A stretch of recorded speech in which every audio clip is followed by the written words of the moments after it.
길거리에서요. 돈 봉투 막 오고 가면요. 여러분 어떤 생각 드세요? 부럽다. 나도 좀 주지. 혹시 그런 생각 드십니까? 김기혁 아나운서. 예. 만약에 저한테 주는 돈이라면 정말 고맙겠죠. 정말 감사하죠. 예, 네. 예. 그 돈이 근데 어떻게 거래되느냐에 따라 다를 것 같습니다. 아하. 네, 영상을 보면서 설명해 드리겠습니다. 네. 네, 한 학교 앞에 가방을 메고 서 있는 여성, 계속 통화를 하며 누군가를 기다리고 있는 모습인데요. 네. 곧이어 이 여성에게 서류 가방을 든 한 남성이 다가옵니다. 네, 맞은편엔 검정색 차량이 멈춰서고 어허. 네, 이 남성은 하얀색 봉투를 가방에 집어넣으면서 자리를 뜨려고 하는데 검정색 차량에서 한 남성이 중앙 분리대까지 뛰어넘으면서 이 남성에게 다가옵니다. 이 남자는 갑자기 좀 당황스러워하는 것 같은데요. 이 승합차에서 다른 남성들까지 뛰어나와 이 사람의 주변을 에워쌉니다. 알고 보니 경찰관이었습니다. 자, 이 남성은 아까 그 여성에게 돈 봉투를 건네받고 네. 이 자리를 벗어나려 했었는데요. 네. 이 경찰관들에게 검거가 됐습니다. 결국 이 승합차에 다시 태워져서 경찰에 인계가 됩니다. 이야, 근데 진짜 돈 봉투가요.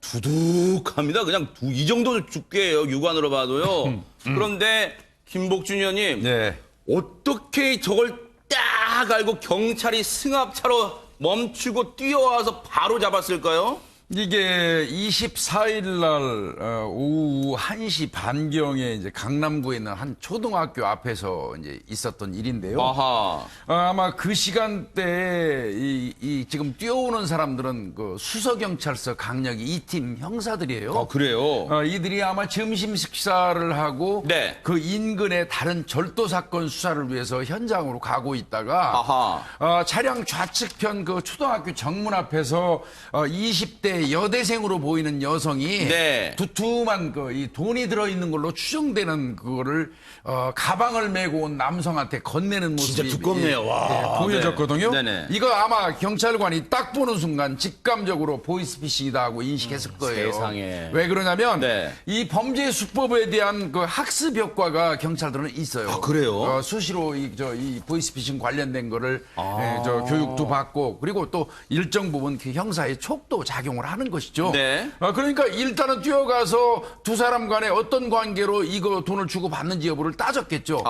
범인 입장에서야 뭐 그냥 현장에서 저걸 뭐지 이른바 현장에서 얘기하는 현장 박치기 당한 겁니다. 그래요? 네. 저렇게 보죠. 정말 돈 봉투가 두둑한데 저게 봉투가 몇 덩이에요 대체? 저렇게 현장에서 딱 덜미가 잡혔습니다. 검거 당시 어떤 상황이었는지 해당 경찰 얘기 들어보시고 이어가 보도록 하겠습니다. 그 형사 활동을 이제 하고 들어오는 길에 이제 그 건너편에서 그 젊은 아가씨가 너무 나이 먹은 아저씨한테 그 돈 봉투 같은 것을 건네준 거를 이렇게 목격을 했습니다. 그래서 이게 보이스피싱 혹시 아니냐 생각하고 가서 바로 검문을 해서 현행범으로 체포한 겁니다. 근데요, 김복준 의원님도 이제 32년간 현장을 이제 다 누비셨지만 경찰이 직감만으로 저걸 다 가서 한다는 게 쉬운 건 아니잖아요. 쉽지 않죠. 네. 그런데 이제 아무래도 제가 방송에서도 몇 번 말씀드렸는데 제가 별명이 두리번이라고 그러잖아요. 두리번. 두리번. 하도 제가 이 두리번거리는 게 원래 그랬던 건 아니고요. 네. 경찰 생활하면서 네. 주변을 살피는 습관이 있다 보니까 두리번하는 게 이제 습관이 돼 버렸는데요. 네네. 형사들이 아마 거의 저 같을 겁니다. 아하. 그래서 형사들이 그 다른 직무를 하러 나가서 네. 이제 그 현장에 있으면 네. 주변 환경을 두리번거리는 습관들이 다 있어요. 그래요? 아마 그러다 보니까 아무래도 시야의 폭이 넓을 수밖에 없죠. 두리번거리니까. 네네. 그 과정에서 좌측편을 딱 봤는데 이건 누가 봐도 일반적인 어떤 광경이 아니잖아요. 저 여대생으로 보이는 젊은 여성이 분명히 돈이 들어있는 봉투는 경찰이 받고요. 그거를 가방 메고 있는 남성한테 학교 앞에서 전달하는 거는 저거는 보이스피싱의 가능성이 있다고 볼 수 있는 거죠. 그러니까 네. 형사기 때문에 그런 그러니까요. 부분이 이제 발견이 됐고 눈에 띄었고 네. 또 이제 뭐 실제로 확인해 봐가지고 아니면 또 뭐 그만이잖아요. 그러니까 일단 확인을 했던 것 같고 네. 그게 정확하게 걸린 아닐 경우는 뭐 경찰이 정중하게 예. 또 사과하면 사과하면 되는 되는 거니까요. 것이고요. 네. 예. 그런데 최단bil 변호사님 이런 경찰들의 이른바 촉이 없었다면 이 여성 정말 큰 피해를 당할 뻔했네요. 그렇죠. 이 여성 같은 경우에는요, 이 돈을 건네려고 했던 남성이 본인이 검사라고 얘기를 한 겁니다. 또 이 피해 여성이 지금 계좌가 범죄에 도용이 됐다. 그러니까 이 범죄에 도용된 계좌에서 돈을 빨리 뽑아서 현금을 찾아서 금융감독원에 맡겨야지 당신이 공범이 되지 않는다. 즉 금융감독원의 직원에게 이 돈 봉투를 건네라 이렇게 얘기를 한 거예요. 네. 그러면서 그냥 이렇게 얘기를 한 게 아니라 금융위원회 명의의 허위 공문서까지 보여주면서 아이고. 피해자에게 그런 사기를 친 겁니다. 그러니까 네. 피해자가 깜짝같이 속아서 돈을 건넬 뻔한 건데 네. 말씀드린 것처럼 이 피해 여성이 굉장히 젊은 여성이었어요. 근데 이 피해 금액이 거의 1,300만 원, 그러니까 정확히는 1,299만 원입니다. 세상에. 이 돈을 모으기 위해서 얼마나 노력을 했겠어요. 그러니까요. 이런 경찰분들의 촉이 아니었으면 이 피해 여성 정말 큰 피해를 당할 뻔했습니다. 네. 최단비 변호사님 말씀처럼 무슨 1,500만 원, 2,000만 원 이런 굵직굵직한 단위가 아니라 1,299만 원. 정말 있는 돈을 탈탈 다 털어온 것 같아요. 다 모아온 것 같아요. 이 피해를 당하실 뻔한 여성분은요. 그 얘기 한번 들어보시고요. 이어가 보도록 하겠습니다.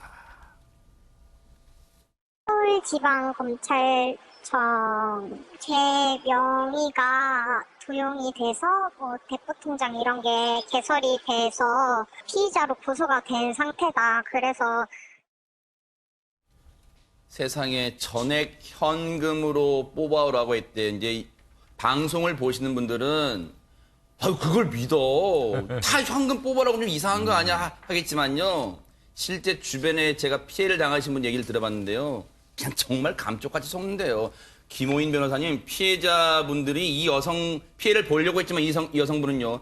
실제 피해 당하신 분들이 많으실 것 같아요, 진짜. 네, 보통 이런 보이스피싱 범죄가 한 건에 그치는 경우는 거의 없고요. 네. 이 사건 같은 경우도 체포된 남성에 대해 조사를 해봤더니 네.